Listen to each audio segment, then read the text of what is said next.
असदुद्दीन ओवैसी की party AIMIM के विधायकों की मुख्यमंत्री नीतीश कुमार से हुई मुलाकात पर सियासत शुरू हो गई है। एआईएमआईएम विधायक दल के नेता अख्तरुल ईमान के नेतृत्व में एआईएमआईएम के विधायकों ने सीएम नीतीश कुमार से मुलाकात की। मुलाकात के बाद एआईएमआईएम के विधायक मुर्शीद आलम ने सीएम नीतीश कुमार की जमकर तारीफ की। उन्होंने कहा कि सबसे पहले जेडीयू ने ही मुझे जोकीहाट से उपचुनाव लड़ाया, जहां से मुझे पहचान मिली। सीएम नीतीश कुमार मेरे राजनीतिक गुरु भी। तो पांचों विधायक ने मुलाकात की है। एआईएमआईएम विधायक मुर्शीद आलम ने भी सीएम की तारीफ की है और कहा कि सीएम नीतीश कुमार मेरे राजनीतिक गुरु हैं। तो सीएम नीतीश कुमार से मिले एआईएमआईएम के पांचों विधायक।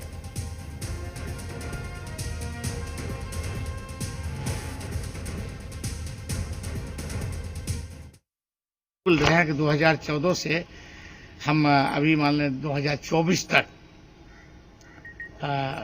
उसके साथ रहे हैं और उन्होंने मुझे एक प्लेटफॉर्म दिया है राजनीति का, क्योंकि बाई इलेक्शन मुझे जो कि हाट से वो चुनाव लड़ाए थे, जेडीयू के टिकट पर हम चुनाव लड़े थे, तो कहीं न कहीं एक पहचान तो बिहार में मुझे वो दिए हैं और हमेशा उसके कार्यों से मैं प्रभावित रहा हूं। और मैं 5 बार का विधायक भी, मुखिया भी था। अभी मैं रिजाइन करके आया हूं। वर्तमान में हम लोग 2 आदमी मुखिया थे, हमारी पत्नी भी मुखिया थी, इसलिए हम कहीं न कहीं उसके कार्य का हमेशा सराहना किए हैं। वो राजनीतिक गुरु भी हैं। तमाम जानकारी के साथ पटना से हमारी सहयोगी रजनीश हमारे साथ लाइव जुड़ चुके हैं। रजनीश, राजनीति में हर मुलाकात एक कहानी कह के जाती है, लेकिन इस बार की मुलाकात अपने आप में खास भी है। क्या कुछ मायने निकाले जाएं इस मुलाकात के? देखिए, राजनीति में कोई ऐसे ही किसी से नहीं मिलता, वरना ऐसे तो पूरी उम्र निकल जाएगी। जितने संपर्क और साथ ही साथ नेटवर्क होते हैं और तमाम सारी बातें होती हैं। और खास तौर पे बिहार में जो राजनीतिक रूप से मतदाताओं ने जिस तरीके से मत प्रकट किए हैं और जो संख्या बल है, उस हिसाब से देखें तो विपक्ष की ओर अब बहुत कुछ गुंजाइश नहीं है। दूसरी बात, पिछली बार भी देखा गया कि किस तरीके से एआईएमआईएम के जो विधायक थे 5 में से 4 वो आरजेडी में शामिल हो गए थे और आरजेडी और बीजेपी में अपने संख्या बल बढ़ाने को लेकर दूसरे दलों या फिर निर्दलीय विधायकों को मिलाकर और बड़ा दल बनने की होड़ लगी हुई थी। और इसी कड़ी में कभी बीजेपी और कभी आरजेडी आगे बन रही थी। और अब यहाँ पे विपक्ष जो है बिल्कुल हाशिए पर है, लेकिन सत्ता पक्ष के ही जो 2 घटक दल है बीजेपी और जेडीयू, उनमें जो सदस्य है उनकी संख्या जो है वो आप देखें तो बहुत नैरो मार्जिन है दोनों दलों के बीच में। और ऐसी परिस्थिति में हालांकि कोई जरूरत नहीं है, लेकिन आगे के राजनीति और राजनीतिक जो महत्वाकांक्षा होती है उसको लेकर ये जो विधायक है, खासतौर पे चाहे कांग्रेस हो या फिर एआईएमआईएम हो, एक बीएसपी के विधायक हैं, तो इस तरीके से कुछ जो छोटे दल या फिर विधायक है कम संख्या वाले, उनको लेकर जो मुलाकात होती है तो जाहिर तौर पे बातें निकलेंगी।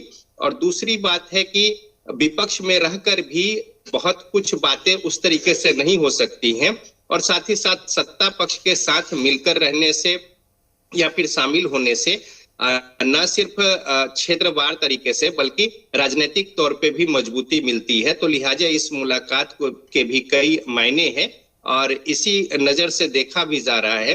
दूसरी बात है कि ऑप्शन एआईएमआईएम के जो विधायक हैं, चूंकि विपक्ष इतना कमजोर है कि उधर जाने का कोई मतलब मायने नहीं है। पिछले बार जो मिले थे आरजेडी से तो उसके कोई राजनीतिक आशय थे, साथ ही साथ आगे का भविष्य था, लेकिन अभी की जो स्थिति है 25 संख्या बल, उसमें बहुत कुछ गुंजाइश नहीं है। और साथ ही साथ आरजेडी के भी हित नहीं सधते हैं अगर उनको अपने खेमे में लेते हैं। दूसरी ओर जो सत्ता पक्ष है उसमें बीजेपी से परहेज है राजनीतिक तौर पे, मत को लेकर और वाद को लेकर, सिद्धांत को लेकर, नीति को लेकर, लेकिन जेडीयू काफी करीब है उनके सोच को लेकर और मुख्यमंत्री नीतीश कुमार से करीबी नाता रिश्ता खुद बता रहे हैं। हालांकि ये कहा गया कि क्षेत्र के समस्याओं को लेकर ये मुलाकात थी, लेकिन जाहिर तौर पे अगर इस तरीके की कुछ संभावना बनती है और अंदर खाने कई तरह की बातें हैं, तो उस नजर से भी इसको देखा जा रहा है कि जेडीयू जो है संख्या बल के हिसाब से बड़ी पार्टी जो है वो बन सकती है और इस कड़ी में ये मुलाकात बड़ा ही महत्वपूर्ण है। ठीक है रजनीश, तमाम जानकारी साझा करने के लिए आपका शुक्रिया। अपडेट हम आपसे लेते रहेंगे। तो मुलाकात काफी खास है और देखना लाजमी है कि इस मुलाकात के बाद अब क्या कुछ तस्वीरें निकलकर सामने आती है।